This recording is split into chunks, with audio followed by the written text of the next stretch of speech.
So we are very honored to have with us our guest today, Isa Blumi. He is Associate Professor of Asian, Middle Eastern, and Turkish Studies at Stockholm University. He's also the author of 7 books, several articles, and his latest book is the subject of our interview and show today. It's called Destroying Yemen, What Chaos in Arabia Tells Us About the World, and it's published by the University of California Press. It just came out this year. It's a very good book. I actually got it here and I got it marked up. Isa Blumi is an historian of the modern Muslim world, and his work extends from comparative studies of late Ottoman administrative affairs in the Albania, Kosovo, and Arabia to contemporary affairs in the Balkans, Turkey, and Yemen. That's all, we could do a show on, we could do 20 shows, I think, on all these subjects. Anyway, thank you so much for joining us, Isa. It's great to be with you guys. Hopefully we'll have a informative couple of minutes together. Yes, we hope so too. Yeah, we hope so. Isa, I think, the show has been going on now for 3 years, Radio War Nerd, our podcast. We just celebrated our 3rd year anniversary, and one of the main recurring wars or themes that we keep coming back to has been the Yemen War and the atrocious Western media press coverage of this, really horrible war, and trying to understand the war as well. Your book is one of the very few books on the war, and certainly, there's as little as there is out there about the Yemen War. There's even less critical sort of analysis of the war and what's going on there. There's a lot. Your book covers a large period, but really focuses on, what's led up to the war and what's going on in the war and the different imperial interests that have created the current war in Yemen. I guess it's hard to pick a place to start, but I think where I would like to start, if that's all right with you, would be with the Arab Spring, and the kind of forced resignation of Saleh, and the the rise of Hadi's interim government, and then what he was going to do, Hadi was going to do in the interim period, 2012 to 14, I guess it would be, or 15. Could you start with the Arab Spring in Yemen and sort of what outside imperial forces were, what their interests were and how they were involved or what they were doing? Sure. Like with many parts of the region, long targeted for extractive exploitation, a new wave of kind of invasive finance capitalism had directly impacted the lives of people throughout Yemen from the late 1990s onwards. And basically everything came to its climax by late 2010 even. I authored a book called Chaos in Yemen, which came out in 2010 and basically highlighted what was going on at the time, which was increased violence throughout the country, the kind of manipulation of violence, use of American technology, even use of American willingness to kill civilians to basically take out political opponents of Ali Abdullah Saleh's regime. That culminated into a kind of widespread protests throughout the country in very different regions that had long been treated quite distinctively.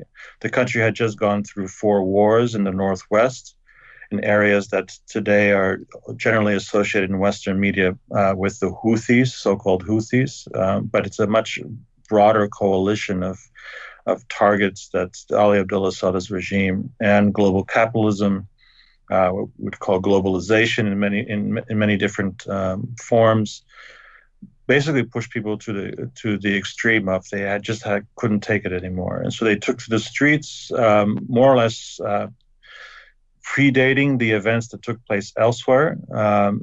But just like with the events in Tunisia or Egypt or elsewhere, very, very much a local factors contributing to the initial phases or initial waves, if you will. But what immediately made the events on the streets, just like in Egypt or in Tunisia, international of importance were how Al Jazeera in particular, which is the kind of weapon of choice by very powerful interests in American politics through alliances that the Qatari Emirate had made over the years, investing heavily in influencing American British politics, buying up massive influence by property development and investment in corporations and kind of think tanks, right? And yes, so everything. think tanks. That's Al Gore's current TV, right? Didn't Al Jazeera buy it? Al Jazeera got into that as well, and many early career of what we would call our more progressive kind of journalists today started by writing for Al Jazeera English, which is something that will be very important for us understanding why the war today is taking a certain form in how it's presented in Western media. But so, I mean, there were a lot of things that were culminating by 2011 in the outside world. There was, of course, the financial crisis of 2007, 2008, which dramatically changed the political economy of finance. And so you had basically a scramble for liquidity throughout the world. And Yemen was, surprisingly, being a very poor country, at least on the books, was also a country that was one of those untapped kind of resources that had huge potential for development. Ali Abdullah Salah's regime had already started to allow for this kind of invasive capitalism, investment in property developments. The Qataris in particular, and Saudis to a lesser extent, got heavily involved in developing properties, speculative kind of real estate development. Which parts of Yemen? They were targeting coastal areas. They were hoping to kind of build up tourist destinations, especially the more kind of seedy side, sex tourism in particular. So you had this kind of seasonal tourism that was going to Beirut or to Egypt, and they were hoping to exploit the fact that the availability of cheap labor in this horrible industry coming from the Horn of Africa in particular could be exploited. It's a very short trip from the Gulf or from many parts of Saudi Arabia to Yemen. Right. And it's cheaper, kind of. So, you had the higher end stuff that people would go to Europe for, or they would actually buy the services there in their own country. But Yemen was a kind of a tempting kind of untapped place to develop this kind of darker side of global capitalism. And in the meantime, there was also the infrastructure that constantly needed attention. So it's a country that had still considerable potential to borrow money. Ali Abdullah Saleh was just getting into the global markets for leveraging the future of Yemen for current and future development projects. And so it was just getting into the fold of becoming a major player, if you will, in a regional way. And what's so interesting about all this, with Islamic banking just becoming an important component to the global economy. This was Yemen was kind of a laboratory for the initial phases of microfinancing in the Islamic frame, if you will. And this is something that I mentioned in the book in chapters 5 and 6, I believe. And so the Middle East had not been integrated in ways that other parts of the world had been over the previous 15, 20 years. And Yemen, in many ways, was serving as a kind of an entry point. So Dubai Ports World, for instance, which had quite legally signed lease agreements with Ali Abdullah Saleh's regime in the previous 10 years to develop port cities from Mukalla to Aden to Hodeidah, was already indicating that it had kind of an expansionist role, ambitions to not only invest in North America and big assets throughout the world, but also in a more strategically placed areas like the Horn of Africa and Yemen included. And this was all important because the UAE's rivals, especially Qatar, which is a major supporter of the Muslim Brotherhood throughout the world, and is seen by Abu Dhabi and all the emirs of the UAE as a threat to their stability. They're the only regime in the Gulf that is very hostile to political Islam, especially as it evolved as a kind of tool for regime change throughout the Middle East. And they also began to realize that Qatar, through its investment of into the Clintons and then the Barack Obama administration, and their infiltration into various media at all scales of academia, that there was something coming to a head with their heavy investment in the Islah party inside Yemen itself. It seemed to be coming all at one moment of time and a kind of a perfect storm. And it just so happened they were just waiting for that kind of moment where the violence on the streets demanded foreign intervention. And the Barack Obama administration was very, very sympathetic to the positioning of especially Qatari interest in overthrowing the regime of Ali Abdullah Saleh, who proved no longer capable of sustaining stability, or at least allowing for the continued exploitation of Yemen, the steering of Yemen towards complete subordination to the global capitalist interest, if you will. And so what was a very popular and kind of rapidly transforming sets of events in different cities on the ground was co-opted, steered into the direction which then basically was kidnapped, if you will, by the Qatari groups, Qatari-backed personalities like Ali Muhsin, who's this notorious kind of general who has been in bed with the most radical elements of political Islam throughout Arabia for the last 15 years. You mean like with Al-Qaeda and the Arab Peninsula, or?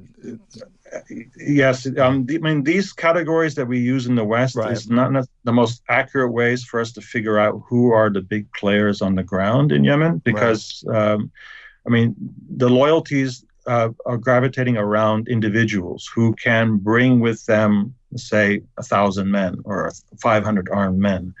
And they usually end up getting glossed over by these big umbrella kind of simplistic references to Al-Qaeda and to Daesh and things like that. And these alliances that make up the larger umbrella group of Daesh, or ISIS, as I guess we say it in the West, or Al-Qaeda of the Arabian Peninsula, those things are always changing. And so the personalities like Ali Muhsin, who had been, out of convenience, a general for Ali Abdullah Saleh's regime until 2011, and he was one of the principals involved in trying to suppress the rebellions of the Northwest, which is it's a complicated story, and there are a lot of things that need to be, I think, foregrounded before we can get into that. But simplistically, the West has used the reference to the Houthis and their supposed Shia affiliations as a simple proxy of Iranian attempts at influencing events in the region, which I make a very clear and emphatic statement that is not true. This was used by Ali Abdullah Saleh, its occasional allies in Saudi Arabia in particular, to justify the use of extreme violence on this particular region, which continues to be basically in a state of war from beginning of 2000 until today. And what Qataris have basically fundamentally done is undermined this Ali Abdullah Saleh's regime, who has strong relations between UAE and Saudi Arabia, and basically positioned themselves to take over and harness the so-called revolution of 2011 and basically kidnap it. And what has happened subsequently is that Saudi Arabia, UAE, and all the other players in the region have had to adapt to this fact that Barack Obama's administration was basically an extension of the interest of Qatar. And we can get into the details of who represents that kind of dynamic partnership, if you will, in American politics. But it was basically a series of reactions to that moment of, much like in Egypt, and much like in Tunisia, where also Qatari-backed Muslim Brotherhood elements became the dominant, let's say, the victors, or the ones who stood out in this kind of rapidly changing events on the ground. So, yes, John Dolan here. If I'm understanding what you're saying, before the current civil war was in progress, the distinction between Qatari interests and Saudi interests, and for that matter, UAE interests, was already clear. And the US administration was much closer to Qatari interests than to Saudi as they diverged. Is that right? That's correct. It's especially pronounced between the UAE and these other two powered interests. But I mean, obviously, when Trump comes to power, and he, with his new kind of new crew, if you will, in the State Department and elsewhere, they clearly had different ideas. And the first thing they wanted to do was isolate Qatar, which had very strong connections with, especially the Clintons, and by default, the Obama administration. So if you start looking at it through this prism, the Yemen wars, or the events in Yemen, which I would also challenge us to think differently, as it's not a civil war in the sense that it's a series of conflicts locally that then get co-opted by the outside, but it's the opposite. It's outside factors that contribute to the violence in Yemen itself. Mm-hmm. And it's basically violence is an apparatus for gaining influence in Yemen, and it's not clear that those who are shooting at each other right now are the same ones who shot at each other 3 years ago or in next week, right? So it's right. People are in desperate situations. People are very hungry. It's always been exploited, this factor, and people are willing to take up arms. But what's really frustrating the so-called coalition for the last 3 years, and why this is never going to be a war that could be actually won militarily, is that the mercenaries that have been hired and been being paid, or whatever they're being paid, are doing so out of desperation. And they're doing so also with not much dedication to the Emiratis or to the Saudis. Basically, whenever they get armed, they go and immediately sell their weapons to the black market, knowing full well that the weapons will be replaced, and then the cycle continues. That's a really good observation. Yeah. I think we'd like to slow it down to talk about the problem with mercenaries, because perversely enough, mercenaries are now a hot new topic in the U.S., and there are people making a career out of saying mercenaries are the way to go. Yeah. But the issues you raise bring up some of the obvious problems with mercenaries, such as if this war is your profession, you don't want the war to end in a hurry. And if you have backers with the deepest pockets in the world, which these mercenaries do, then if you go and sell your weapons, they can easily supply you with new ones. So what you're buying is a force which has a vested interest in stalemate and corruption. And that explains a lot.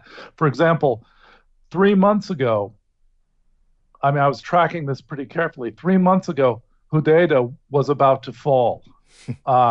It hasn't fallen. It's not the kind of mountain terrain that the Houthi or the Shia, or however we want to describe them, it's not the kind of terrain that's supposed to be in their favor. A huge armored force with a lot of air power should presumably have had no trouble taking the coastal town. But 3 months later, they're still on the edge of Hodeidah. And I think part of that, you tell me, but part of that might be the fact that mercenaries have no terrible interests in urban street fighting. Yeah. They first of all, there are a couple of things there. Firstly, the mercenaries who are the kind of the cannon fodder, if you will, on the so-called coalition side are unfortunately mostly coming from Sudan or from Chad or from Cameroon. They're not the kind of the professional mercenaries one sees in Hollywood movies. Mm-hmm. Those guys are not yet in the theater on the ground in this most horrible parts of the war. There are some of them who are in this divided city of Taiz, which are in the mountains. That's a very nasty kind of war that really requires a professional kind of mercenary, special forces types who just kind of retire from the U.S. military or Australian military and end up working for Eric Prince, based in Abu Dhabi these days. But so the failure of the so-called coalition on the coastal areas is, one, they're fighting boys and young men who have lost everything. this has been a war that's been going on for a long time in that part of Yemen, and they don't have family, and they know who did this. They know who's ruined them. And one of the reasons why we want to retrack a little bit how we refer to those who are opposing the Saudis and the Americans who are basically pushing this war forward is that it's not just a coalition of a small bunch of fanatics around a charismatic man of the 1990s, the Houthis, right? This is actually, they call themselves Ansar Allah, which is already indicating a broader coalition. And if you look at their language, especially how they present themselves, they call themselves the Popular People's Army. So this is kind of very much resonant of the 60s and 70s, of the Cold War. And it really is a broad coalition of people from all these different regions who have nowhere else to go. They've been bombarded daily. They've lost all their infrastructure. They've lost family members. They've seen the cynical use of air power, double tap and even triple tap techniques. They're not going to give up. And they know they have nowhere else to go. So that's the kind of opponent that these mercenaries are facing. And if you're some Sudanese guy who has not been paid yet, and you're hearing rumors that people don't get paid, working for the Saudis. And by the way, the Saudis do not have deep pockets. They are very much, that's one of the reasons why this war was necessary in the first place for Mohammed bin Salman, is that Saudi Arabia is in serious financial trouble. And they need to build a kind of asset base in order for things like privatize Aramco. Aramco is not worth... I was going to say, Aramco just canceled its IPO. Yeah. And it's something that I wrote in the book, is that they're just not going to be able to sustain this unless they can capture the huge oil and gas resources of Yemen, which have largely not been untapped until now. And that was basically the whole thing, is that they were told in no uncertain terms that their line of credit has been dried up. They have to figure out new ways. Because again, it's the larger context of the global economy. There's this race now for liquidity. The Americans, especially under Joe Biden, who was the kind of vice president and representative of the banking industry in the United States, they've been desperately trying to secure these kinds of last remaining pools of liquidity in the global economy. If you noticed, it was during an Obama administration, of course, paying off all the banks who had lost huge amounts of money in the 2007-2008 crisis.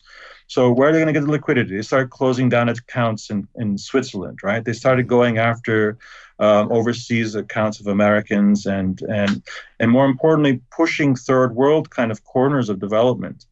Dubai, Abu Dhabi, these areas that were kind of sucking up all this kind of savings of the third world and pushing them towards investing in T-bills or trying to redirect their money to offshore banking associated with Delaware or things like that, right? So these are the biggest offshore banking industry in the world are the Channel Islands and Delaware. People don't realize that, and this is their competition were the Swiss banks, right? And the competition are these cities like Dubai, which has been sucking up investment, where people are looking for returns on their investment, especially in the third world. Afghani money or money from East Africa. They're trying to find a safe place to put their money, and they don't want to put it in an American bank account. They certainly don't want to put it now in a Swiss bank account because they saw what happened. And so they were trying to, find returns, and property speculation was going very well. Dubai, you were making pretty good money if you put your money in a condominium project. And the similar thing was beginning to happen in Sana'a, in Yemen, or in Aden. And so this is what they were speculating on property development with that money that was being sucked up in Dubai and stuff, was then going into driving up property development and so on, right, in Yemen. Okay. Exactly. Yeah, I mean, if everyone reads the Financial Times or the New York Times, how they were propping up this Mohammed bin Salman and trying to sell him as this reformer for Saudi Arabia, one of the big projects, 2030, right, was the whole idea to develop the Red Sea, the whole Red Sea coast of Saudi Arabia, like Dubai. Dubai was the model. They bought those islands from Egypt, right? Egypt. I was astonished because I spent a year in Saudi Arabia, in Najran, in fact, and I could not believe they would want tourists, but it made sense in a Saudi kind of way. Like, you get the tourists, but you quarantine them from the mainland. You put them on this island, and on islands, there's a whole different set of rules. And besides, it's near Jeddah, which they already consider decadent. So it kind of made sense. Absolutely. And again, there's a big issue that why are we allowing all this money, all this kind of savings, all this kind of excess capital to flow to Marbella or to go and develop Dubai? Because lots of Saudi money, especially in the middle class, they're all looking for returns, right? And so they go to Dubai and they buy properties. Or they go somewhere else. And because of all the countries in the region were doing exactly this, following the Dubai model, there was becoming less and less available capital. And Saudi Arabia in particular is not a place where you would want to invest your money, right? And I mean, and clearly with this race to secure some kind of liquidity to keep paying the bills for this war in Yemen, it's upwards of $300 million a day. And, it's okay to screw the bin Laden group, which has now gone bankrupt and taken over by the Saudi government. If you go to Mecca and Medina today, you'll see all these bin Laden group projects, which have been shut down. There are half-built constructions all over Mecca and Medina. And the anti-corruption drive that was so widely publicized, in this context, it becomes more of a shakedown to absolutely get what's left from the oligarchs lined up. Exactly. They have all these bank accounts. Well, okay, we'll set you up in the Ritz-Carlton. We'll torture you. Many of them have actually died in the bathtubs of the Ritz-Carlton, right, as they tortured them. And, give us your bank accounts. And that's what basically happened, right? You don't hear about that in the Thomas Friedman or David Ignatius. No, you hear little jokes about how it was a 4-star place, not a 5-star. Yuck.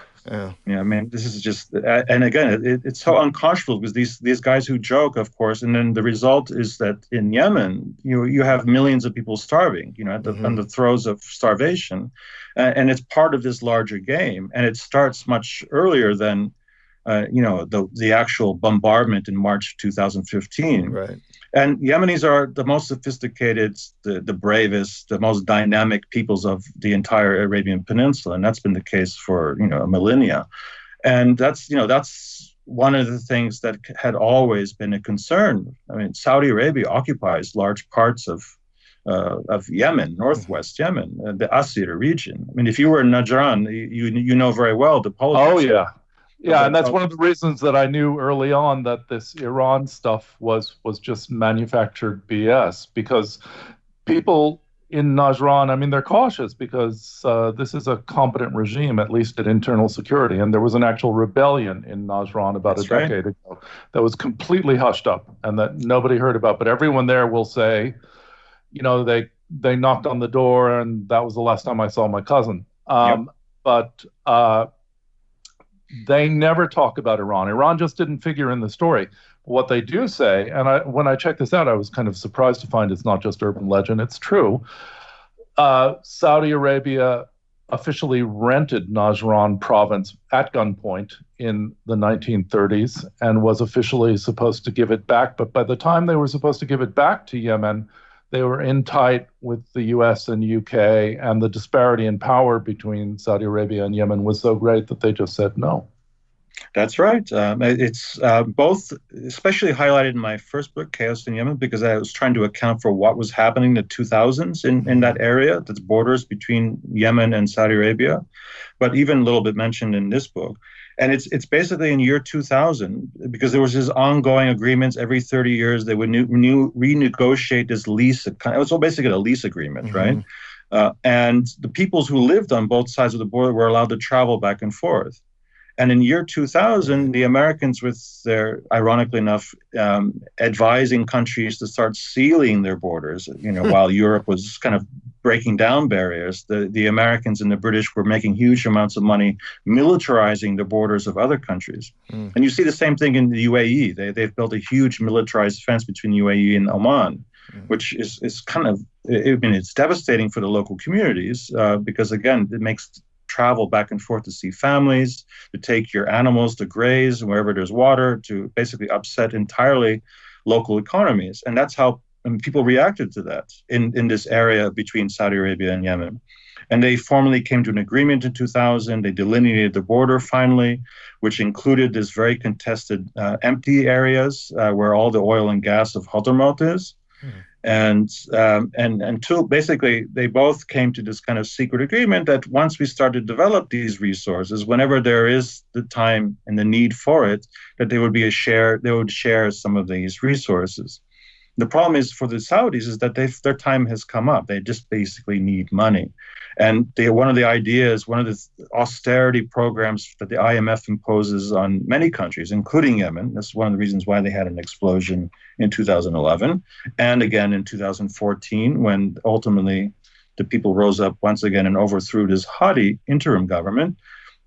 Saudi Arabia basically had to start privatizing all their assets, including, trying to find that liquidity they need through the partial privatization, issuing of a partial IPO for a percentage of Aramco.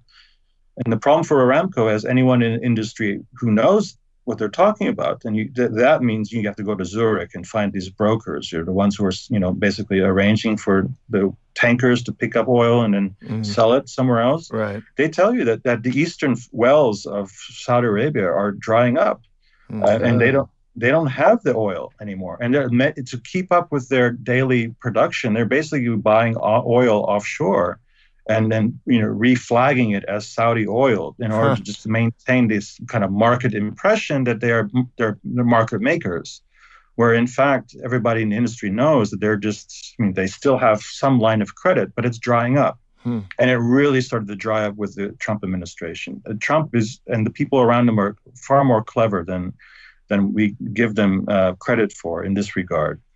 And it's basically the conflict between the three big players in the GCC was exposed. And as we saw, Qatar was basically pushed aside. And Saudi Arabia tried to make a dash to occupy it like it did Bahrain in 2011. Yeah.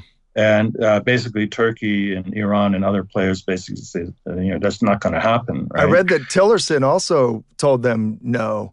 And that was one of the reasons why he was tossed out. What do you think of that? Is that right? Or I find that whole AP story a little suspicious, and that goes in with the whole Qatari influence and right. in the media. If you look at the three journalists who reported that, they have all Al Jazeera connections, and if you actually read closely, you'll see that Qatar is not mentioned once in its involvement in Yemen, for instance. So right. Yemen has been completely exonerated.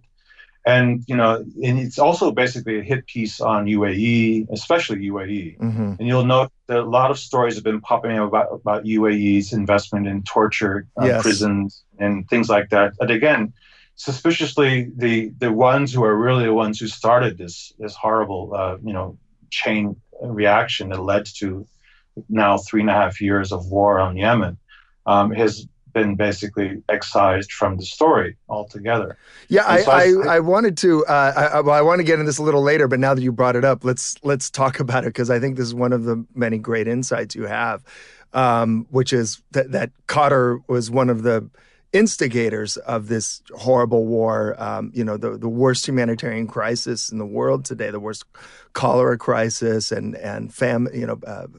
Verge of famine crisis, and Qatar has somehow managed to be completely taken out of any of the reporting. Somehow it's not involved anymore. Now, granted, the Saudis and the UAE in their own squabbles, which really aren't well understood outside of the region, have obviously they turned on Qatar, and somehow Qatar has been able to come off as looking like some sort of progressive, peacenik good guy in all of this. Which is insane, of course. So I guess, and one of again, one of your other great insights is how they've been doing this for a long time in terms of building up connections and credibility through Al Jazeera, which has done a lot of great reporting. It's also done, we've talked about this on Radio Warner, that's done some really horrible stuff, like in the Syria war. They would had on a popular host of some show that was calling for, the extermination of Shia and that sort of stuff. But this doesn't come out then they have another face, which is sort of the English language face, which is right. And can you talk a bit about this? Because I think this is really fascinating. And so it's not that the stories that have been broken by and you've traced some of these reporters to old ties with Al Jazeera and Qatar. It's not that these stories are false. It's that these stories are coming out because, I mean, it just reminds me a bit of when I reported in Russia, and you had different media outlets by different competing oligarch groups, and they would plant true stories, compromat, which now has become a big word because of Trump. But this is going back in the 90s. They'd plant these compromat stories in their media outlets, and it wasn't that they weren't true. They were true or mostly true, but then you also needed to know why those stories appeared there. So so can you talk a bit about how Qatar influences all of this? Yeah, sure. Of course, this all ties in with the rise of natural gas as a means of fueling the global economy, and it was a new kind of fuel, right? It was before it was just allowed to escape without any concern, and so at some point in the 90s, natural gas becomes a big important component. But that's one aspect of it. Because Qatar is a major natural gas producer, right? 14 to 15% of the world's supply. It shares the biggest field with Iran, and not that they're allies at all. They're actually very much hostile to each other. But business is business, and you don't want to start a war with a country, a small little emirate that has an American base on it. So you agree to divide up spoils of this one field.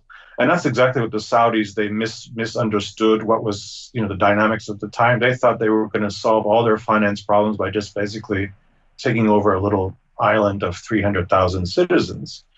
But again, Turkey immediately sent their forces in and stopped that. So who is Qatar? I would highly recommend that everyone read the first chapter of Joseph Massad's Islam and Liberalism. Or is it Liberalism in Islam? I can't remember. But it's a University of Chicago Press book, 2015. And it's a story that is, for all the same reasons why we don't talk about Yemen and why we don't talk about Qatar anymore like this, why academia is silent about so many things about political Islam. Political Islam became an instrument in the late 19th and early 20th century for empire. You can't account for why the Saudis and Wahhabism spread so quickly in the 1920s to the point of occupying Mecca, Medina, and reaching the more or less present frontiers it has today, without its deep alliance with the British. The British provided the weapons, provided the money. I mean, there was no oil at the time. And the British invested in a form of political Islam that would be compliant and they would be able to work with Saud family. Because that's one thing that we have tracked in this program with great difficulty and with great persistence in spite of the difficulty. It's very hard to see that pattern. If you want to go researching, say, Soviet atrocities or something, you'll find that it's like canoeing down a fast river. It's very easy. But when you try to track the alliance between the British Empire and political Islam, there are a few sources. There's one that we read. Mark, do you remember the guy's name? Mark Curtis. Mark Curtis, Curtis, sure. Yeah, but there are very few sources, and we find it again and again. We've been tracking it in Nigeria, like what happened in Nigeria. Basically, the British decided to go with the Caliphate, to go with the Hausa, because it's much easier to do colonial business with a society like that, which is utterly hierarchical as compared to the Yoruba or the Igbo, who have a much more localized and querulous polity. So, this is a pattern that we find throughout the world. And again, I can give you some citations you can put onto the website at some point. We can agree to maybe share with the audience. It'd be great. The book here, Islam and Liberalism, I just looked it up after you were suggested, by Joseph Massad, M-A-S-S-A-D. Chapter 1 of that book, look at the footnotes. It really does develop this. I mention it in my own work. Yes. I coined the phrase, they're using Islam against Muslims, because at the turn of the century, all the colonial powers, the Dutch, the French, they ruled over the entire Islamic world. And they were facing all these kind of rebellions throughout whether it be in Sumatra, whether it be in East Africa, whether it be throughout the West Africa. So they were all trying to... Sudan, absolutely. They were all trying to harness, in some way, try to sedate and subdue this very big problem. And another interesting book by Isra Hussein, she wrote a comparative study about how the British basically created Sharia law. They were the ones who, she compared Malaysia, in India, and Egypt, and how the British were basically trying to codify the implementation of a uniformly enforced so-called Islamic law, which was never done in the history of Islam. Right? I mean, the judges were given enormous freedom to determine and understand and interpret and then adjudicate according to what the community needed. And this certainly did not service the interest of global colonial powers, which needed some kind of uniformity, needed some kind of medium to subdue their otherwise rebellious pockets throughout the world. And so you have this combination of scholarship beginning to make that kind of connection. But it does not resonate, especially in this Middle East studies programs today, which they love this whole story of. There's a monolith called Islam. Muslims operate under kind of a hierarchy in which the imam or the chief mufti dictates, and everyone else follows along without any kind of. It's completely ahistorical. It's very much a modern form of Islam, what we would call the revivalists or the Salafists. It's a 20th century phenomenon. And why Qatar is so important and interesting is that it was basically a backwater. And even the Thani family throughout the 19th, early 20th century was nothing. They were part of the Trucial States regime. They were basically subordinate to the British throughout the 20th century and had no contribution whatsoever to this rising Salafism in the 20th century, which was primarily based out of the Muslim Brotherhood movements, which came out of the British-occupied Egypt, by the way, not by mistake.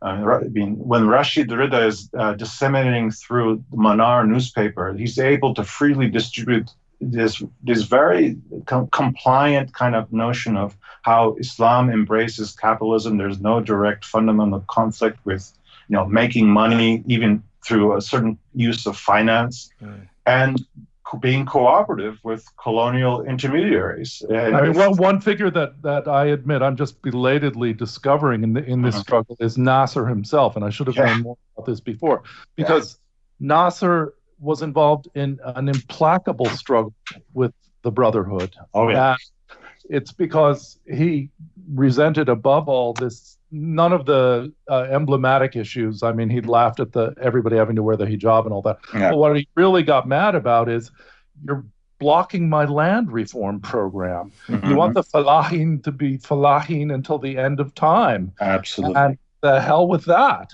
And that's why, Nasser was not normally a very bloody man in his own way. He became very bloody in that struggle. But then, in response, as I'm just starting to realize, what was left of Britain, feeling especially vengeful after Suez, said, well, we got these Saudis. I think they could use some brothers. Yeah. And what's so interesting about it, it's exactly in 1961 when the Saudi Arabia, who had already been, since the end of World War II, become basically, as Robert Vitalis wrote, America's Kingdom, right? A highly recommended book about labor relations and race and how the Americans imported race politics to Saudi Arabia. Very interesting story about the rise of Aramco. But anyways, America's Kingdom had, of course, very much still strong insinuated relations with the British in certain ways, right? While the British were no longer global powers, they certainly had lots of cultural influence on the ruling elites of their former kind of puppet states, including South Yemen, right? All these emirates that formed, 9 emirates that formed separate polities in what became, in 1967, the Marxist state of South Yemen, were ruled by these 9 families, very much akin to what we had in Abu Dhabi and Ras Al Khaimah and Qatar and Kuwait, etc.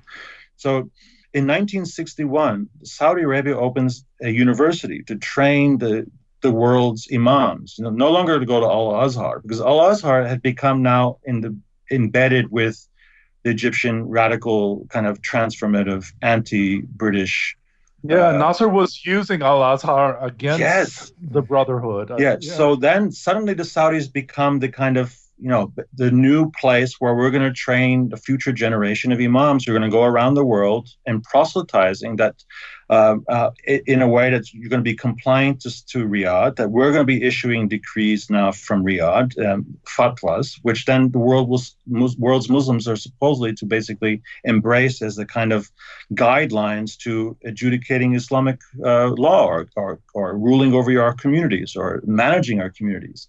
And they open up a university in Medina, and they don't have capacity, they don't have scholars, so they start importing scholars who are mostly Brotherhood, and which becomes a very fascinating thing over time, which ultimately undermines Wahhabi influence in Saudi Arabia. And it becomes a clash, it becomes quite violent. The Saudi state is harnessed to subjugate and in many ways uproots this established kind of, let's say, all the professors were again attached to the Brotherhood. And it's more or less around this time where you see 79, the Mecca is occupied, right? There's this kind of rebellion within the conservative elements of Sunni Islam. And there's this bunch of thinkers coming out of Damascus and Jordan. And increasingly, they're finding safe haven in places like Qatar. And it's at some point when it becomes clear to these, as I'm suggesting, as other like Mark Curtis and others are suggesting, that this Salafist kind of revivalist orthodoxy, this Islam that never really functioned in the history of Islam, in the Islamic world, people are beginning to hold their nose to Saudi Arabia. They're too corrupt. They're so blatantly they're antithetical. Is that the word you use? Yes, antithetical to what they preach, right? Yeah. To what they preach. There's so much hypocrisy that Muslims are looking for something real. So there's rebellion within Saudi Arabia. And then here comes Qatar, conveniently, a much pure, without any kind of historical baggage and garbage to take with them. And they will become the kind of disseminators of a new generation of a Salafist. And that's where you begin to see the big split in the Gulf itself. Qatar becomes basically, for the younger generations, those who are slowly being indoctrinated in European mosques, for instance. In 1970, Saudi Arabia signs exclusive agreements with all the governments of France and Belgium and throughout Western Europe that they would be the ones building the mosques. They would be ones sending the imams to these mosques. And therefore, all the traditional small-scale mosques that, most of the workers from North Africa or from Turkey or from the Balkans who went as guest workers to Europe from the 50s onwards, they didn't have any mosques. They had no infrastructure.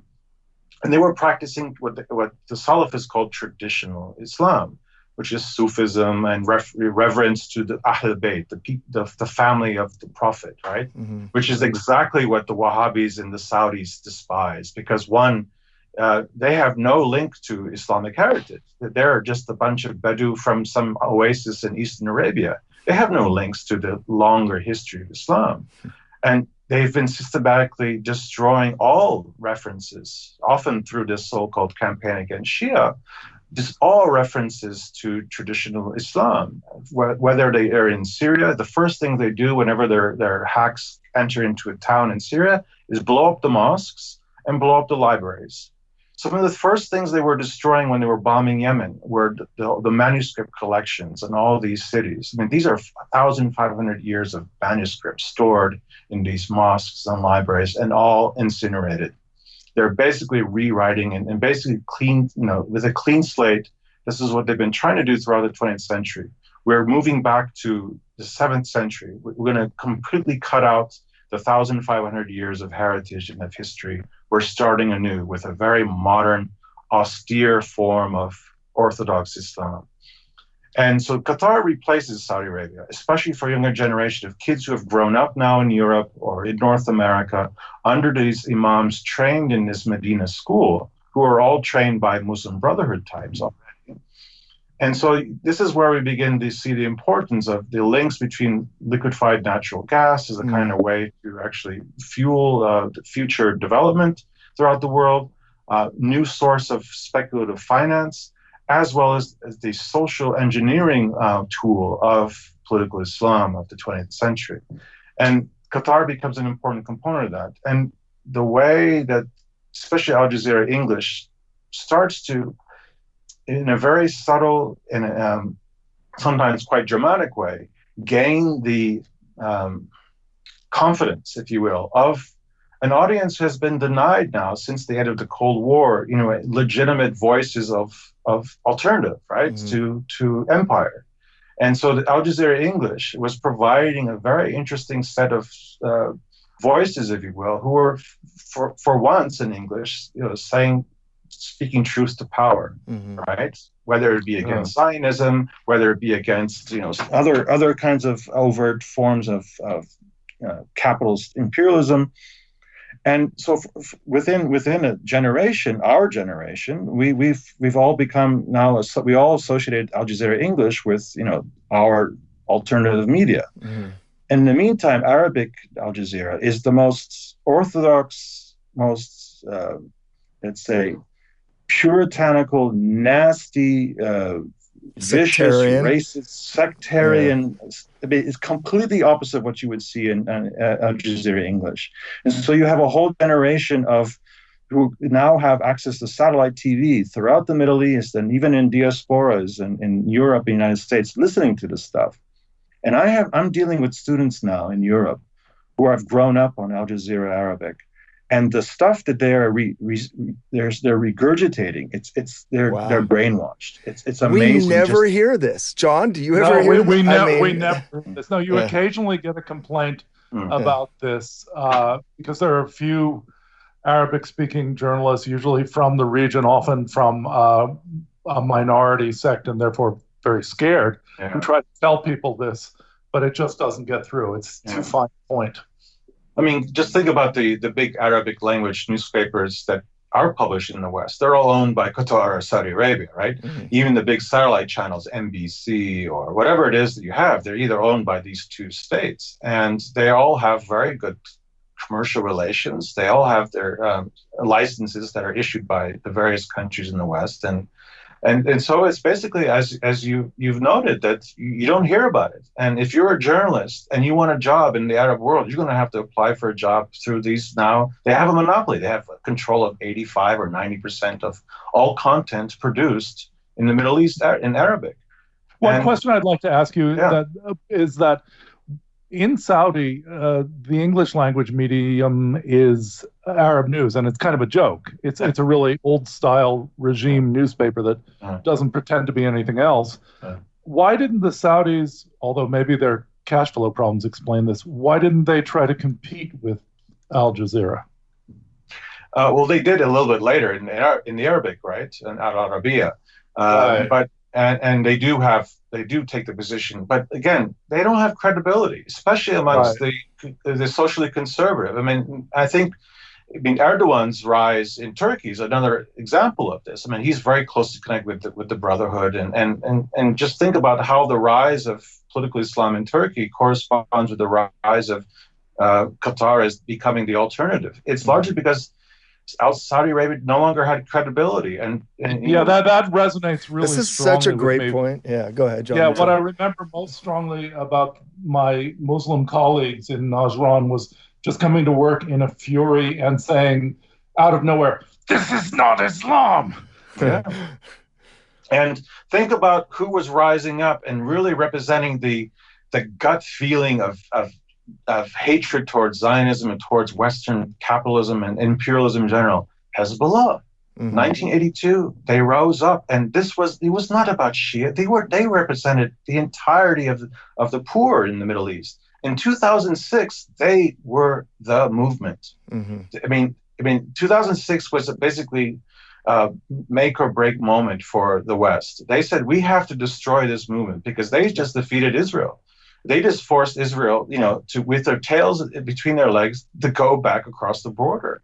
And believe me, if anyone who will be willing to be honest about it, even those who hate the Hezbollah as the party of the devil. After they intervened in Syria, then they were able to spin it as a sectarian thing. But yes, I think what a lot of people don't realize in the West is just the hurt and the humiliation of a series of defeats on Arabs in particular and Muslims in general. And then Hezbollah comes along and they kick ass in 2006. I mean, even in '79 with Iran, I mean, again, people speak, oh, wow, you can actually reverse regimes here.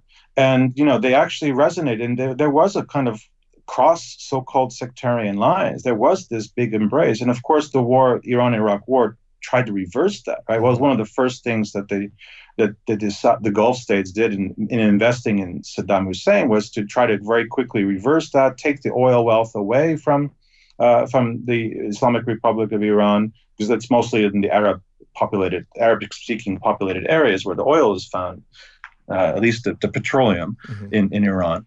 And it was still, this whole sectarian language was still a little bit too dangerous to tap into in those days. It was, still the kind of Persia versus Arabs kind of stuff. Right. And indeed, many Shia of southern Iraq joined to fight Iran, right? Because they were not quite sure where loyalties needed to lay at that stage. And it's only, you begin to see the investment in this sectarianism really with the decision to turn on Hezbollah and take away Hezbollah's popular resistance cachet, if you will. The PLO was gone. The Palestinians were kind of destroyed. And yet here comes Hezbollah, not only for Lebanese purposes, throwing the Zionists out of Lebanon, but also, carrying the banner for Palestine, carrying the banner for the poor, and this is something that we can export. And it's not, again, it was not an Iranian project. This was blood, sweat, and tears of indigenous Lebanese fighters, right? The poorest of the poor in Lebanon, who have been screwed for the last 40 years, the so-called Shia, which the French created this system of, dividing up the communities along sectarian lines, very much a product, again, of French colonial strategies, and the British to a lesser extent. And that was like the key turning point. But of course, Al Jazeera was already functioning then, right? Al Jazeera was already making its waves, especially in the English-speaking world, and eventually it gained an audience for a very different reason amongst these most hostile Muslim Brotherhood-oriented types.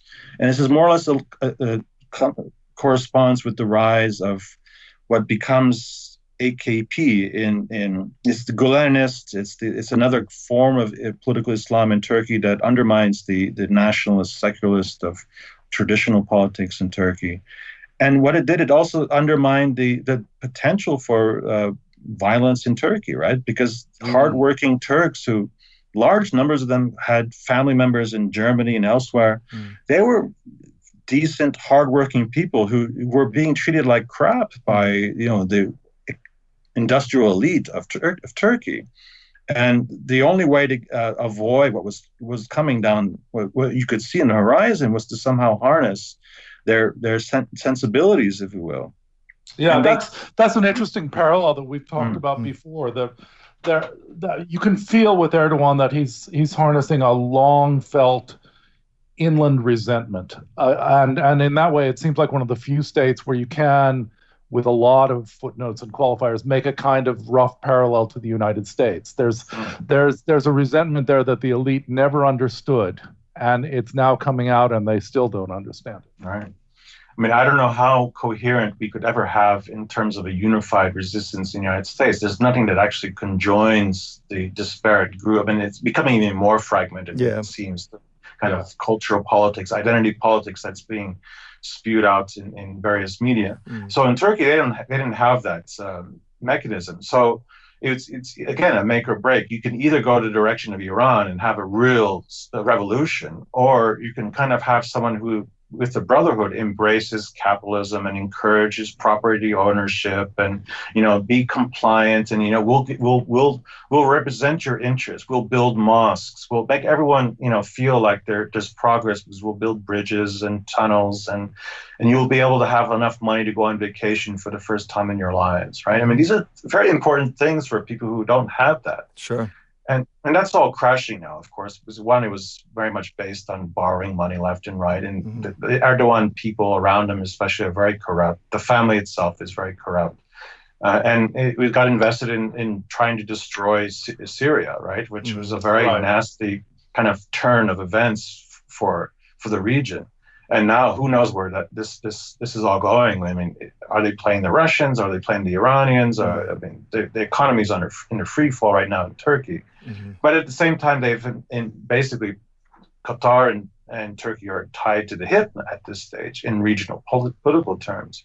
And it's not that quite clear what role Iran plays in all that. Mm-hmm. But going back to Yemen, Iran has no role to play in Yemen. It culturally and historically had no links. It's rather pathetically now, putting on their various news channels on occasion horrible, the news, right? They're showing that children are getting bombed daily. But, there is it's basically impossible to infiltrate and provide any kind of support anyways. But they wouldn't risk getting in a bigger spat by giving Stinger missiles to these guys. No, I mean, if Iran were going to take a chance, they could end the war very quickly if you just look at it in cold-blooded military terms. I mean, Saudi Arabia is one of the most fragile targets in the world. There's no water table. I mean, people would actually die of thirst.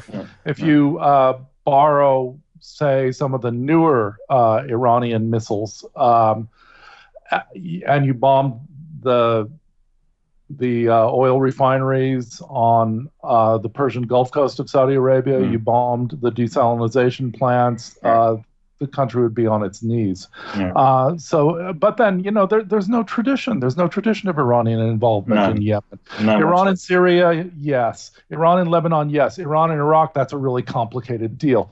But Yemen, no. It's just not there. You got it.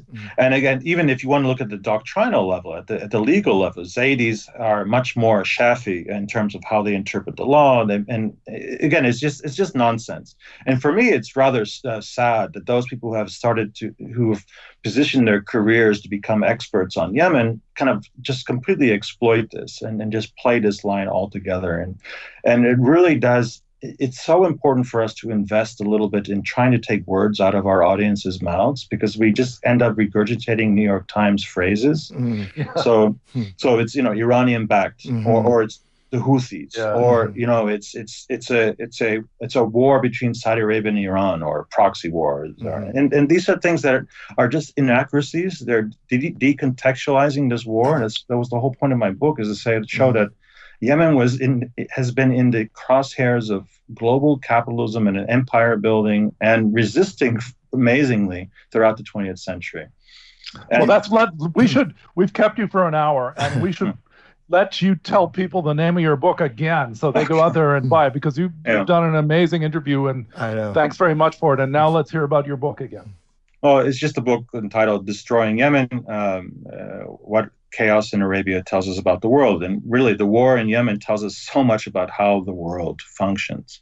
If we just spend a little bit of time of looking what happened, especially when Yemen unified, or just right before unification in 1990, something that, it involves oil, and it involves finance, and it's kind of the evolution of the global economy towards increasingly speculative finance, the development industries, the whole importance of capturing infrastructure assets.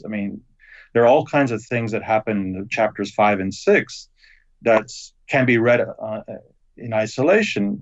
But what we need to understand is that Yemen, until today, has remained independent of this, and they've remained resilient to the extent that they've actually kept at bay until now global empire. And both the Ottomans, sorry, I have to interrupt, both the Ottomans and mostly the British. But I remember there was a great quote by an Ottoman general who said, in this really elegant way, Yemen has proved the best foundry in the world. We send our armies there and they melt. Right. And many of whom, by the way, ended up staying along and stayed with the Imam.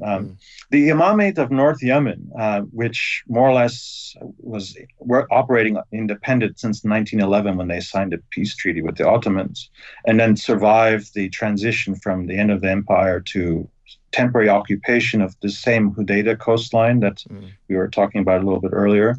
And they basically survived. And they were and it's something that I just only recently started to phrase in this way. They were the only independent Muslim polity in the world in the interwar period.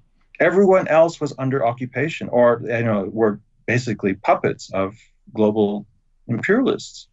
And so this has long been a frustration. The one who started Aramco up in Saudi Arabia was sticking his nose for the first time in Yemen. He knew there was tons of oil there. And the imam basically said, get the hell out of here. We don't trust you. And so basically his only option was then to go to north. And he eventually became the founder of Aramco. So there's this kind of rather amazing connection of the entire, the stories of what happened in the Cold War period. No one understands that the imam, the so-called monarch. Sorry. Yeah, we were just beginning to look at the 1960s North Yemen Civil War.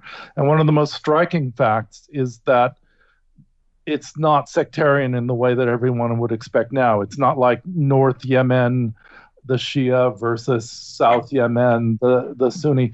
I mean, the war looks in military terms very similar in some ways, an overpowering air force that can't get the job done. But this is the Saudis backing what we would now call a Shia monarch, right? In fact, a Shia theocrat. And the secularists of both persuasions or whatever, backing a modernizing officer coup. It just doesn't shape up the way it's supposed to. And it actually gets even more juicy and more confounding for our general language. But if you actually consider the fact that the first ones to support and protest the creation of the Zionist state was the imamate, right? And he's framing it in very interesting progressive terms. The first ones to support the free officers movement in 1953 was the Imam of North Yemen. The first ones to have signed some kind of agreement with the Soviet Union in the 1920s was the Imamate of North Yemen. The first ones to start advocating the pan-Arab state, the creation of a pan-Arab state, and was in a military alliance with Nasser, with Iraq, with the Baathists in Syria, was the Imamate of North. The first one to start providing weapons for basically the Marxists of South Yemen fighting the British colonial state there was the Imamate of North Yemen. Did you just discover all the? I mean, I know you've got pretty deep knowledge of the whole region, as we've talked about your book. But did you just discover a lot of this stuff to your surprise when you worked on this book, or did it already come up in other books?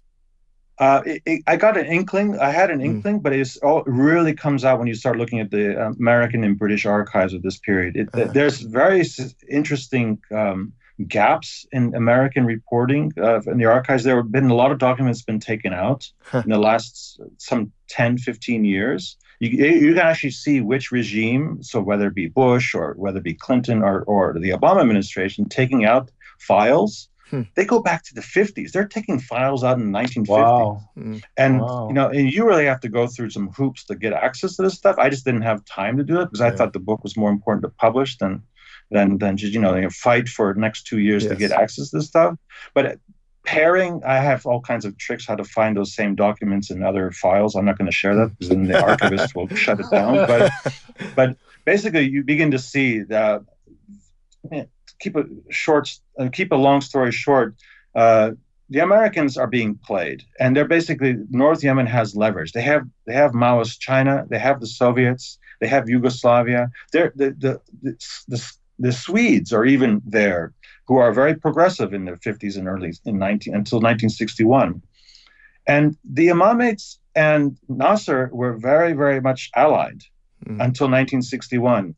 And you just need to start thinking about what happens in Egypt in 1961, which frustrates. And basically, the Imamate says, you're no longer progressive. Okay. So this is something where you're way ahead of me. I may have been thinking of it in simplistic terms, but I tend to accept what Salal said. Like we're sick of this. It's too old fashioned. Yeah. He said something like, I'm going by Ginny Hill's book, Yemen Endures, where she quotes him as saying, look, I went to Baghdad and Baghdad seemed like a paradise. If Baghdad seemed like a paradise, what do you think it's like here? So, he had some good sound bites at any rate, but it sounds like you're saying it's not that simple. It definitely is not that simple. There were a lot more Yemenis who were traveling around. The imam was very nervous about the neighborhood. I mean, considering he had these nasty types running the show in the South, right, who was constantly trying to, and had been occupying large tracts, then the Saudis. And then what's so interesting about the relationship with Nasser is that we forget who is his chief military man, Anwar Sadat. Right. And Anwar Sadat was actually married to a Yemeni family. And the brother of his wife became one of the principals in supporting the so-called Revolution of '62, and then became a big player in the kind of subsequent disaster of that 8 to 10 year war, which cost hundreds of thousands of lives. And again, they were not, the Saudis and the British were not backing the imamate. They basically entered into this war to isolate that whole dynasty. You can see in the documents, they basically say, and they agree with the Americans, this dynasty will never be brought back to power. We want to make sure, however, that we can somehow control this Nasser types. But Nasser, by '61, '62, had gotten a bet with the Americans. And this is something we have to think about. The Kennedy administration has a very interesting agenda with the Middle East. Yeah. What was that? Operation something or other with it? Yeah. But then apparently under, LBJ, but that's not till 1963. Yeah. Well, see, this is another huge topic that we're going to have to, if you're Sorry agreeable. about that, guys. No, it's great. I mean, we should get you on again. If you're agreeable, we should talk about this 1960s war, because I think your take is probably better than mine, and I've just been starting on this, so I'd like to know more. And we've already kept you too long, but thank you so much. Yeah. Thank you very much for the time, and hopefully we get to meet again soon. Thank you, Isa. Bye. Bye-bye.